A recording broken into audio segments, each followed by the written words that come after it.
Bonjour à tous et bienvenue à nouveau pour cette nouvelle conférence.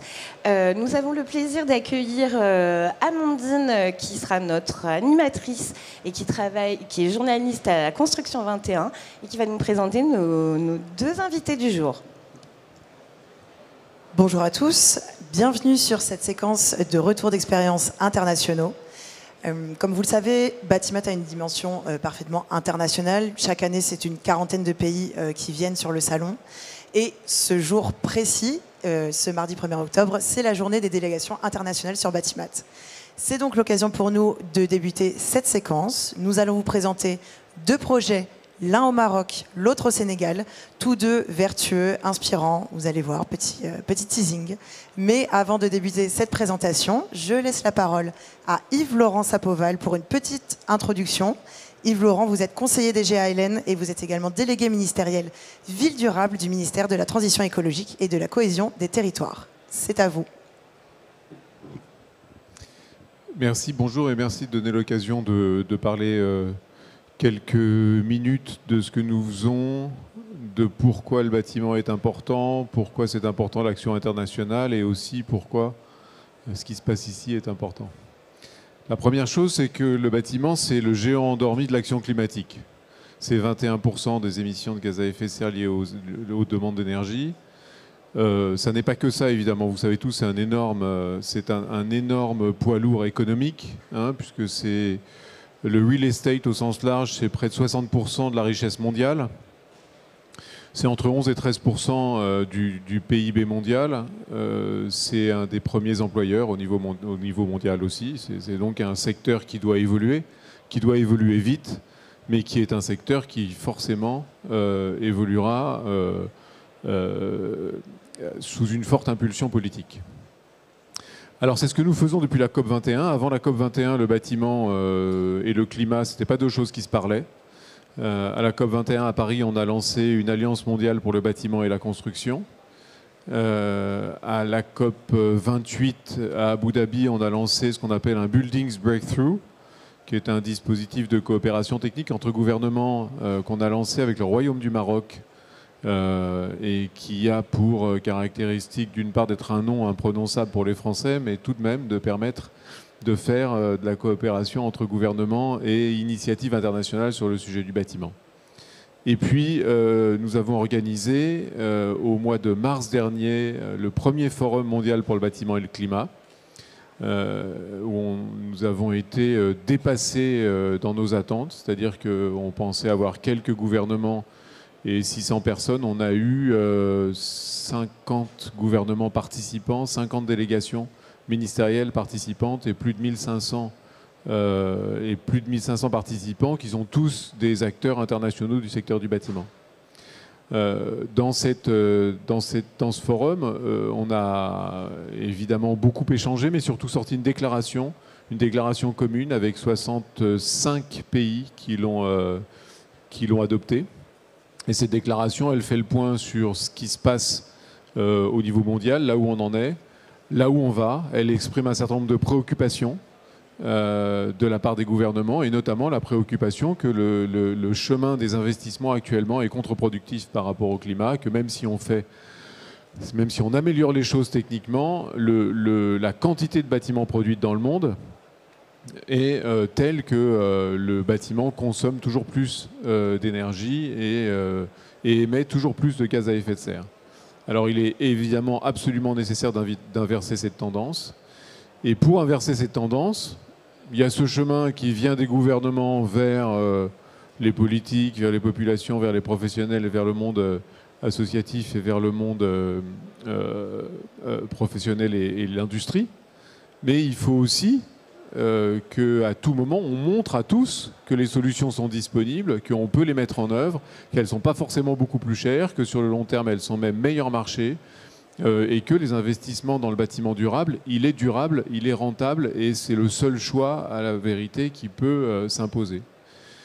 Mais pour ça, les gens nous disent, est-ce que c'est possible? Est-ce que c'est faisable? Est-ce que vous avez des choses à montrer? Et c'est là l'importance du travail de Construction 21, entre autres, et de tous les gens qui démontrent jour après jour que les solutions existent, qu'elles ne sont pas forcément plus chères, qu'elles sont appropriables, qu'elles sont transférables, et qu'on peut les appliquer. Évidemment, il y a des sujets climatiques, il y a des sujets de mode de production. Le bâtiment, c'est des chaînes de valeur. Chacune doit être adaptée à son pays. On ne produit pas le bâtiment de la même manière en France qu'on le fait au Maroc, qu'on le fait au Sénégal, ou qu'on le fait au Kenya, ou qu'on le fait en Chine. Mais après tout, l'existence même de Batimat, c'est qu'on a des chances, montre, et du salon international de Batimat, c'est qu'on a des chances d'échanger et que les solutions sont échangeables. Alors voilà pourquoi, simplement, on a tenu, nous, ministère, à être là pour introduire ces solutions vertueuses et pour vous dire que chaque fois que vous faites ça, chaque fois qu'elles sont mises en œuvre au niveau local, c'est un petit bout de la solution qui est effectivement qu'on peut montrer et qui est effectivement qui entraîne le reste de la population. Et nous, ce qu'on fait, c'est qu'on relaye ces solutions au niveau mondial de manière aussi à ce qu'elles soient appropriées par les autres, montrées et démonstratives. Et voilà. Merci beaucoup Yves Laurent, c'est exactement donc ce qu'on va faire maintenant. Bienvenue aux nouveaux arrivants sur ces retours d'expérience internationaux. Je vous rappelle qu'ils sont organisés par Construction 21 en partenariat avec l'Alliance HQE-GBC. Et on va partir dès maintenant au Maroc. On va partir au Maroc avec vous. Vous êtes Adnan Elbouni, vous êtes directeur du développement chez Ewan Assets. Et vous allez nous présenter ce premier projet. C'est un projet de bâtiment de bureau résilient construit à Casablanca. Dites-nous en plus.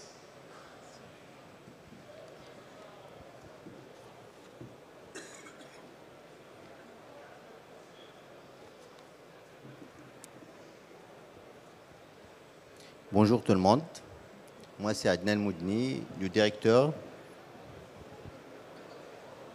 du pôle réalisation et conception à la société Ewan Assets, filiale du groupe CDG.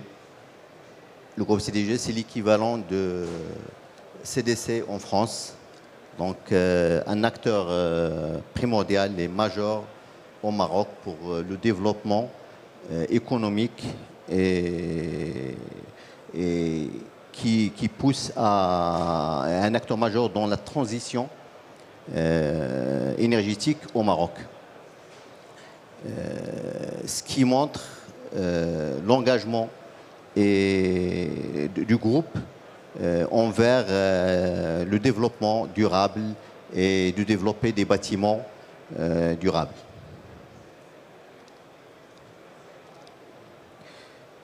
À travers sa branche territoriale CDG Développement qui intègre tout le temps les processus environnementaux dans les investissements allant de l'ingénierie à l'aménagement en passant par la promotion immobilière et la gestion locative.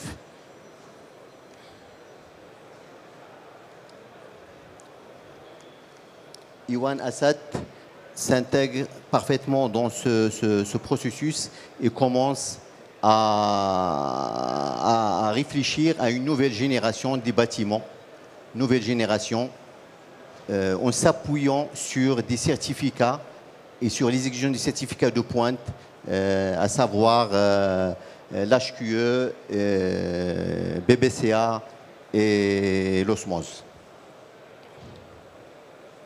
Donc aujourd'hui, on est en train de présenter le premier projet au Maroc et en Afrique triplement certifié en 2022 qui a obtenu l'attestation de meilleur bâtiment intensité carbone BBCA et a obtenu aussi le label HQE avec une mention exceptionnelle et le label BBCA en termes en excellente et aussi a obtenu le label Osmose. Pour arriver à tout ça,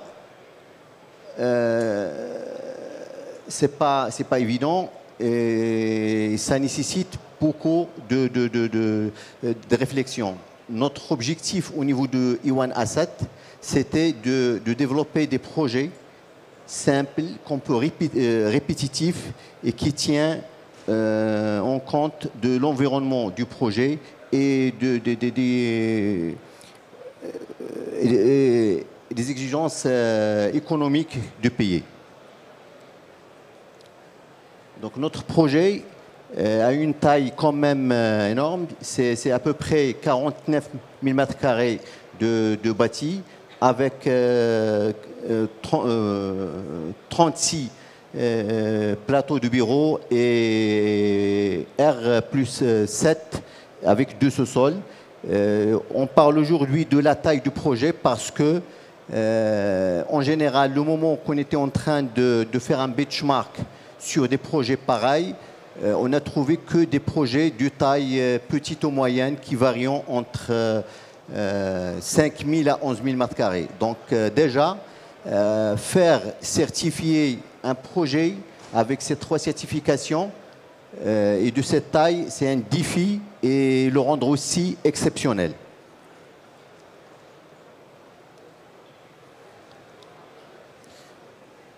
Pour réaliser tout ça, donc il y a 4 axes qu'on a essayé de gérer. C'est la conception de projet, c'est les matériaux utilisés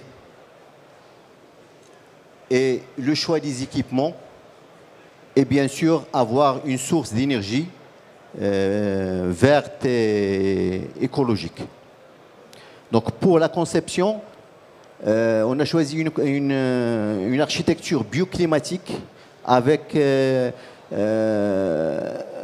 ingénierie et une étude de l'orientation et des façades, en diminuant la surface vitrée en conséquence de l'orientation de la façade, de passer de 60 à 50% à 40%, entre 28 à 40% en fonction de l'orientation de la façade. Aussi, le choix des solutions architecturales simples et efficaces, à savoir des balcons qui jouent le rôle de brise-soleil et aussi un espace de bien-être pour l'exploitant. Avoir des fenêtres avec un nez intérieur qui permet une protection moyenne de soleil. Donc, c'est des solutions simples, efficaces et qui ne coûtent pas cher. Pour le choix des matériaux, c'est là aussi on s'est focalisé sur des matériaux biosourcing de la région, locaux, à savoir le terre crue, liège, tout ça, pour qu'on puisse avoir une isolation de bâtiments parfaite et toujours sans payer plus. Pour les équipements, bien sûr, les équipements, il y en a partout, mais bon, le choix, il faut qu'on se focalise, on s'est focalisé sur des équipements à grande performance et rendement, et des solutions qui coûtent pas cher et aussi très rentables. À savoir, par exemple, le choix de système de climatisation district cooling qui permet une optimisation du coût avec l'économie d'échelle et aussi avoir des équipements, des gros équipements avec des COP de rendement très importants, beaucoup mieux, qui peut arriver à 40% plus efficace que des équipements, des petits équipements, des équipements standards. Donc le choix de la solution aussi, c'était important de la clim pour atteindre les objectifs.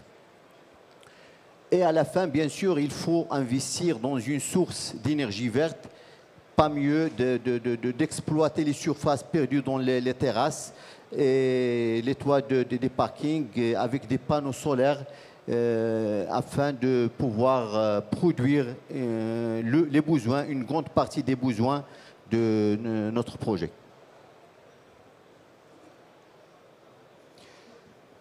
Ici, je dois se focaliser sur 3 ou 4 éléments principaux qui étaient les clés de la réussite de ce projet. Je vous raconte l'histoire des choix des matériaux, par exemple. Le premier point, c'est la terre crue. Donc, au moment de benchmark qu'on était en train de faire avec des projets réalisés, soit ici au Maroc, soit ici en France, soit en Europe, on a constaté que, surtout en France, la décarbonisation se base beaucoup sur l'utilisation du bois comme matériau de construction qui permet de réduire l'empreinte carbone du bâtiment. Ça c'est en France, il y a beaucoup de pluie, il y a des forêts, tout ça. Le Maroc, c'est l'Afrique, il y a la sécheresse, on n'a pas assez du bois pour couper cette solution et l'impliquer au Maroc. Donc on a cherché une solution adaptée, biosourcée, adaptée à notre environnement. On n'a pas allé beaucoup plus loin, on a choisi la terre crue, extrait du chantier, transformé sur place avec des moyens de bord à côté qui a permis de gagner, de remplacer la terre cuite et les briques en ciment avec des briques qui coûtent rien du tout, qui coûtent pas cher et qui participent aux décarbonisations du bâtiment, à augmenter l'inertie thermique du bâtiment et aussi ça nous évite beaucoup de dispersion de carbone à travers le transport de l'extraction, de créer des déchets à l'extérieur, tout ça. Donc ça, c'est pour vous donner un exemple comment on a adapté un choix des matériaux, de matériel de construction par rapport à notre environnement au Maroc.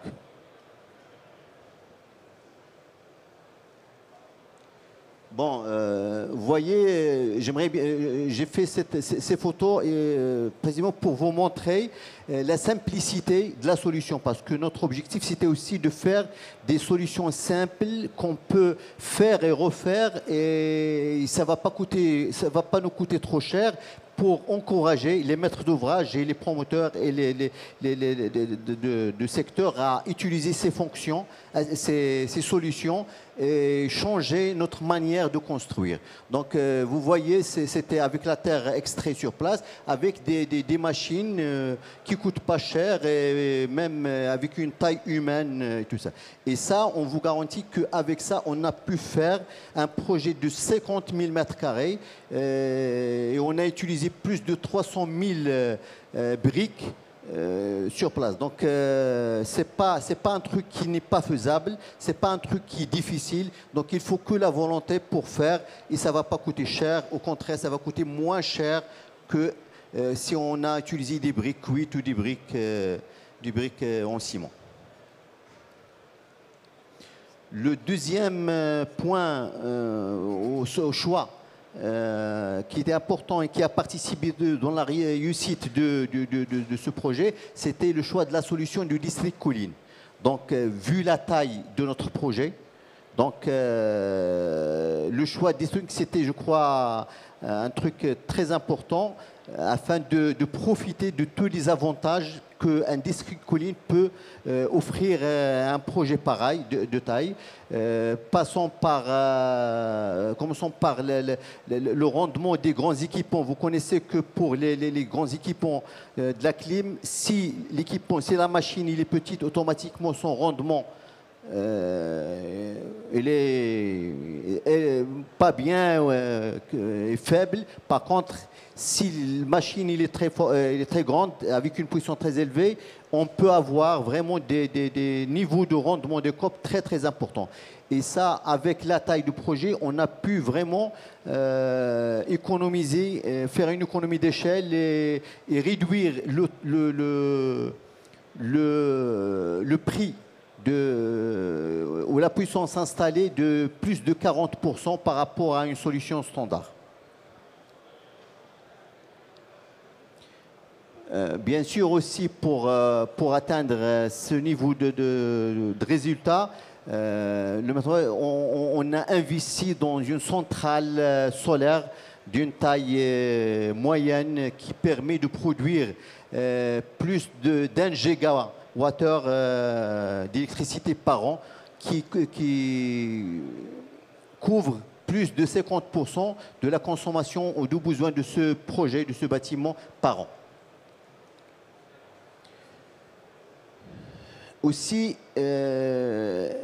sans oublier un point très très important dans la réussite de ce projet, c'est le choix d'adapter le BIM comme manière de travail sur notre projet, ce qui nous a permis d'avoir une flexibilité de l'étude et une détail très important qui nous a permis de suivre le projet et de développer le projet dans un détail très important. Et le BIM, il était déployé et appliqué dans le projet, dans toutes les étapes du projet, en commençant par la conception, en passant par la réalisation du chantier et aussi maintenant dans la partie exploitation aussi on l'utilise.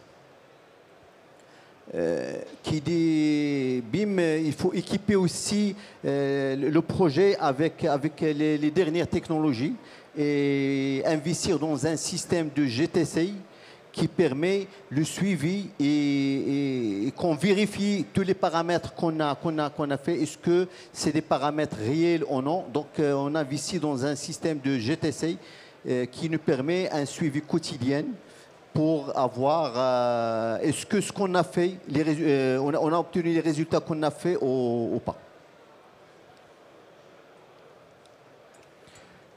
À la fin, je voulais vous montrer les résultats de ce qu'on a fait. Donc, en commençant avec une architecture intelligente et qui intègre biosourcing, qui intègre beaucoup de solutions faciles qui protègent le bâtiment, en passant par les matériaux utilisés qui assurent une isolation thermique et une enveloppe isotherme pour le bâtiment. Et en plus, avec des équipements de haute performance, on voit les deux courbes. Donc, pour un bâtiment standard et l'impact de le milieu extérieur, que le bâtiment à l'intérieur, on voit que les températures et la consommation à l'intérieur du bâtiment, il varie en fonction de l'environnement extérieur. Par contre, bâtiment bien conçu, bien pensé, il est stable et on maîtrise vraiment sa consommation et son besoin en froid qu'en chaud.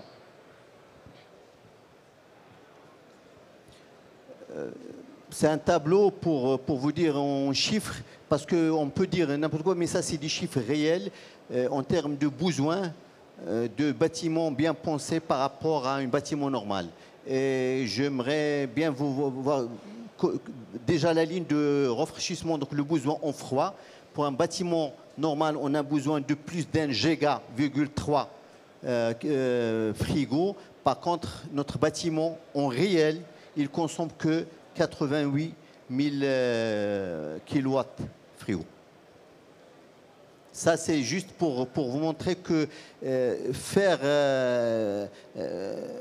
une conception intelligente et intégrer ces solutions, ça donne des résultats. Et c'est des résultats qui ont été mesurés par des appareils, pas des sondes, et à travers 2 ans d'exploitation maintenant, à partir de 2022 à aujourd'hui. Donc, c'est 2 ans d'exploitation et c'est des résultats qui se confirment, et ce qui montre que la solution elle est faisable et pas forcément qui peut coûter plus cher. Donc, j'ai arrivé à la fin. Merci pour votre attention et je préfère que ça sera un projet qu'il va être dupliqué et refait autrement. Donc nous au Maroc, au sein de notre société Iwan Asset et au sein de la CDG, on s'est engagé que tous les projets futurs se passent avec la même manière et même on peut améliorer pour avoir des résultats meilleurs, en s'adaptant avec les nouveautés qui se passent. Merci beaucoup. Merci Hanan. Effectivement, on est dans du concret, on est dans du réel, on voit que ça marche. Merci de nous avoir partagé ce projet inspirant. On a une petite minute, un petit instant pour des questions-réponses. Donc si jamais dans le public, oui, je vois déjà quelqu'un qui est intéressé. Oui, bonjour. Donc le bâtiment a été construit en briques de terre crue. La structure porteuse, c'est la brique où il y a un poteau-poutre et un remplissage en fait avec les briques de terre crue, parce que vous avez parlé d'essais qui ont été faits par Lafarge et autres. Donc est-ce que c'est réellement porteur ou plutôt un remplissage? Non, la structure, c'est une structure normale en béton, mais le cloisonnement et l'enveloppe extérieure qui était fait en briques. Lafarge et LP2E, ils ont été faits parce que le processus d'intégrer les briques crues, en terre crue, ce n'était pas une pratique dans le domaine professionnel, dans des bâtiments professionnels. Donc c'est la première fois qu'on a fait un projet, qu'au Maroc, on a fait un projet de cette taille avec ce produit, avec une terre crue fabriquée sur place. Donc on avait besoin de valider les caractéristiques techniques de ce brique. C'est pour cela qu'on a passé à travers Lafarge pour son expérience et avec LP2E, tout ça pour certifier la résistance du brique, que c'est des briques qu'on peut construire des murs qui vont durer pendant des années et ils vont subir toutes les transformations qu'un bâtiment peut avoir. Merci. D'autres questions? Amandine, un petit mot pour conclure? Déjà de vous remercier à nouveau et surtout laisser la place à notre deuxième intervenant. Merci. Alors on va maintenant partir au Sénégal. Ah, on n'est pas encore dans le timing. Non, okay. Vous avez encore un petit peu de temps, donc on va se faire une petite pause de 5 minutes. On peut se faire une petite pause de 5 minutes et on revient avec un nouveau projet inspirant, cette fois-ci au Sénégal. Vous pouvez rester, c'est dans très peu de temps. Merci Amandine, à tout de suite.